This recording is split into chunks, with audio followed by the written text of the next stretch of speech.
findings from a task force appointed by Chicago's mayor, revealing the city's police department has a history of racism. There's no doubt that we have a lot of work to do in the sense of not only restoring trust, but building what I think are essential values of transparency.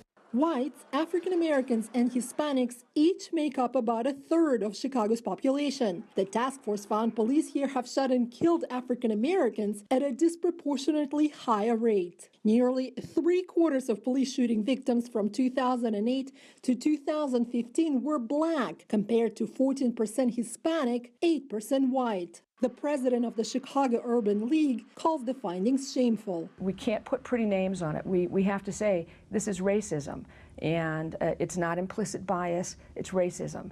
And policing communities like this is not the way that we can continue to go. The task force also found African Americans were stopped by police at a rate nearly 8 times that of whites. Civil rights activist Trina Reynolds Tyler says young black men in particular get criminalized. At some point, I think you experience some kind of frustration and rage, and your confusion, like why, what have I done other than be black and be myself. The report cited the 2014 killing of a black unarmed teenager, Laquan McDonald, calling it a tipping point for community anger. He was allegedly shot 16 times by a white police officer, Jason Van Dyke, who has pleaded not guilty to all charges.